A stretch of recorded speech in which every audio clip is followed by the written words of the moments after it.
Welcome back to किसलिया Vidya Niketan.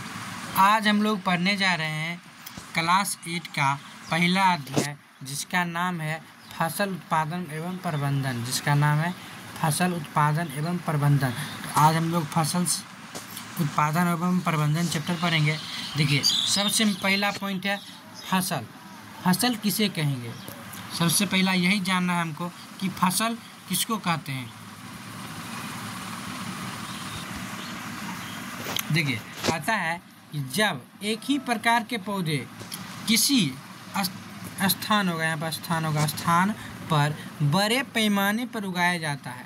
देखिए, जब एक ही प्रकार के पौधे किसी स्थान पर बड़े पैमाने पर उगाया जाता है तो उसे हम फसल कहते हैं। पूछेगा कि फसल किसे कहेंगे, जब हम लोग बताएंगे कि जब एक ही प्रकार के पौधे किसी स्थान पर बड़े पैमाने पर उगाया जाता है उसे हम फसल कहते हैं। जैसे कि चावल का फसल, गेहूं का फसल।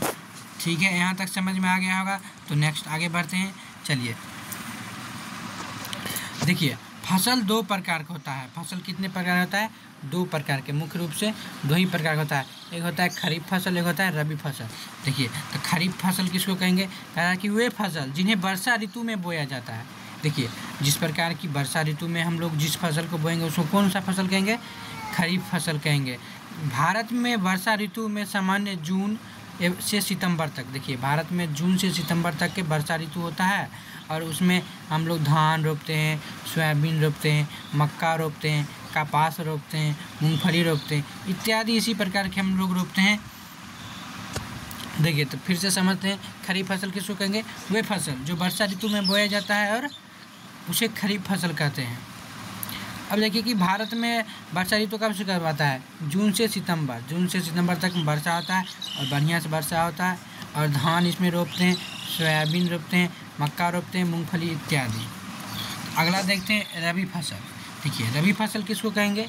रबी फसल कहते हैं जो शीत ऋतु किसको कहेंगे? जब ठंडा का महीना आता है तो हम लोग किस चीज़ को रोपते हैं? गेहूँ को रोपते हैं, मटर रोपते हैं, चना रोपते हैं, सरसों रोपते हैं इत्यादि फसल रोपते हैं। बोलेगा कि रबी फसल किसको कहेंगे?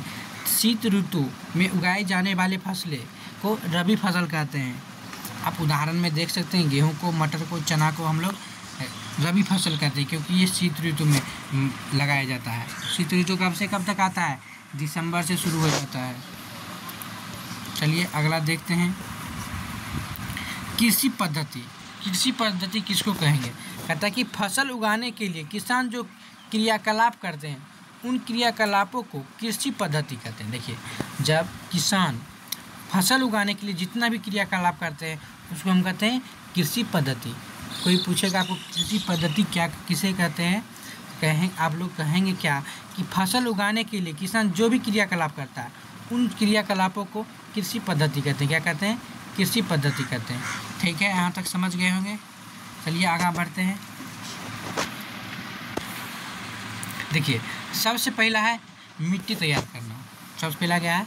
मिट्टी तैयार करना। कहता है कि इनमें किसान मिट्टी की जुताई करता है, उसमें बहुत सारे कृषि औजार का इस्तेमाल करता है। पहले समय में हल का इस्तेमाल आमतौर पर किया जाता था। देखिए, पहले हम लोग जो पूर्वज थे वो लोग क्या करते थे कि आमतौर पर औजार के रूप में किसका उपयोग करते थे? हल का उपयोग करते थे, जो कि बलद से जोता जाता था। यहाँ तक समझ गए होंगे आप लोग।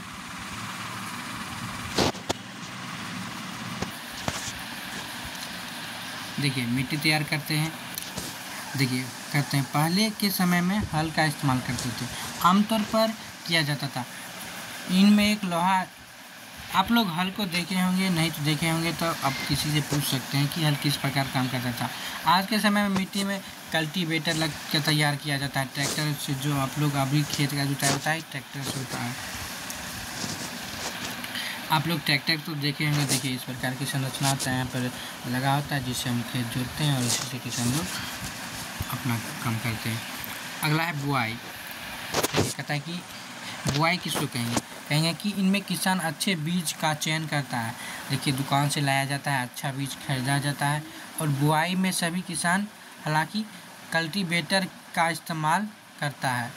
इसकी मदद से बीजों को मिट्टी के अंदर मिला दिया जाता है। इसे आज के समय में सीडरिंग, इसको क्या कहेंगे, सीडरिंग नाम से जाना। देखिए, जब किसान अच्छे बीज का चयन करेगा, और किसान हालांकि कल्टीवेटर से भी करता है, इसकी मदद से बीजों को मिट्टी के अंदर दबा देता है। इसी को हम कहते हैं सीडरिंग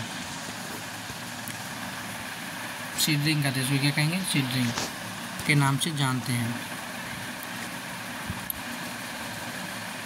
खाद और उर्वरक मिलाना। देखिए, खाद और उर्वरक का मिलाना, तो ऐसे पदार्थ ने मिट्टी में पोषक स्तर बढ़ाने के लिए मिलाया जाता है। देखिए, ऐसे पदार्थ ने मिट्टी में पोषक स्तर बढ़ाने के लिए मिलाया जाता है। खाद और उर्वरक को इसलिए मिलाया जाता है क्योंकि जिससे कि फसल में अच्छा उत्पाद हो, इसका पोषक स्तर बढ़ाने के लिए किया जाता है। उन्हें खाद और उर्वरक कहते हैं। देखिए, उसी को खाद और उर्वरक कहते हैं जो खेत में छीटा जाता है बाद में, मतलब किसान फसल लगाने के बाद किया जाता है।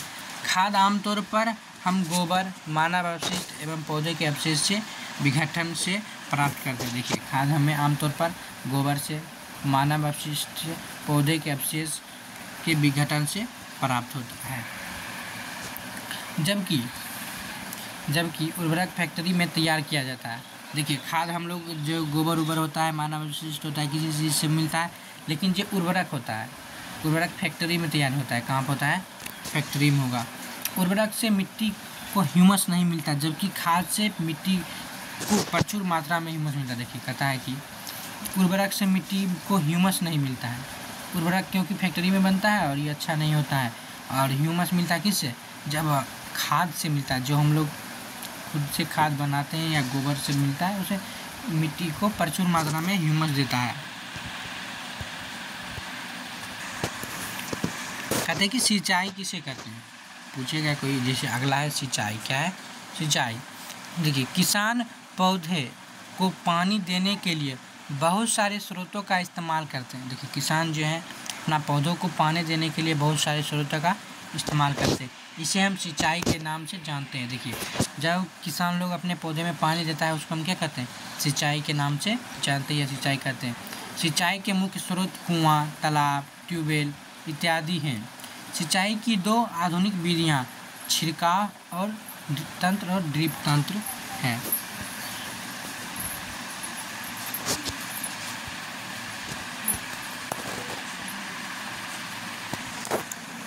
छिड़काव तंत्र और ड्रिप तंत्र है। देखिए, नीचे दी गई है फोटो इन दोनों का। देखिए छिड़काव तंत्र की ड्रिप तंत्र है। इससे होता है कि इसमें से पानी तो जाता है, पर पूरा बूंद बूंद इसमें जाता है, कि एक एक बूंद करके जाएगा, सभी के जड़ में दिया जाएगा धीरे धीरे करके ऐसे। जिससे होता है कि पानी का ज़्यादा बर्बादी नहीं हो पाता है, और इससे फसल भी अच्छा रहता है। नेक्स्ट है ड्रिप तंत्र। आप लोग सुने होंगे ड्रिप तंत्र के बारे में, नहीं जानते तो बताते हैं कि इस कुएं के अंदर अगर मान लीजिए पानी है, क्या है, पानी है, इस कुएं के अंदर पानी है, इससे ही पानी इसमें गया और इस पाइप से देखिए इस प्रकार की संरचना निकली होती है, जिससे पानी चारों ओर जाते रहते हैं। देखिए, इस प्रकार से फसल के चारों ओर पानी जाते रहेगा। इससे ज़्यादा पानी की खर्च नहीं होती है, पर उस ड्रिप तंत्र में ज़्यादा पानी की बचत होती है, जिसके कारण ड्रिप तंत्र का उपयोग करता है। इस प्रकार पानी हम सभी ओर जाते रहता है, जिससे फसल अच्छी होती है।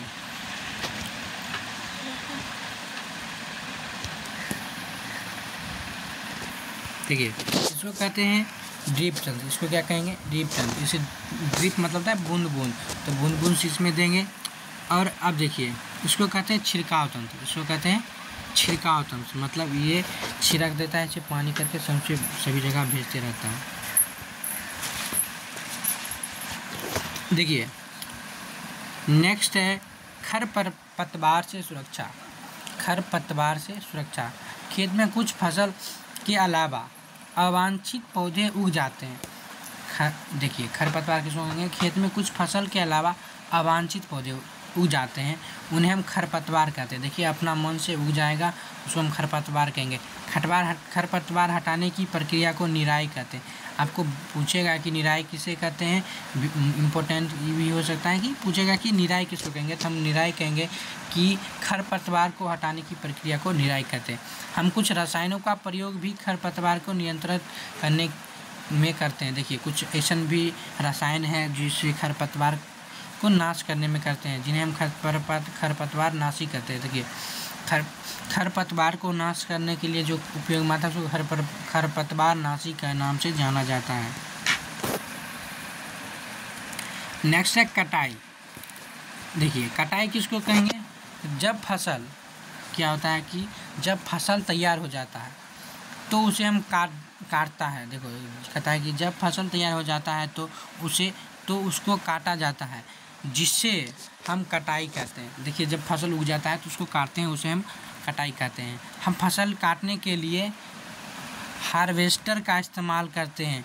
काटी गई फसल से भूसे और दाने को अलग करने के लिए थ्रेशिंग का इस्तेमाल करते हैं। पूछेगा कि फसल काटने के लिए किसका इस्तेमाल किया जाता था, हार्वेस्टर का उपयोग किया जाता है।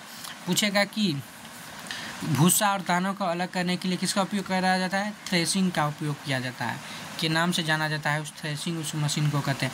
आधुनिक समय में काटने के लिए कंबाइन का इस्तेमाल किया जाता है।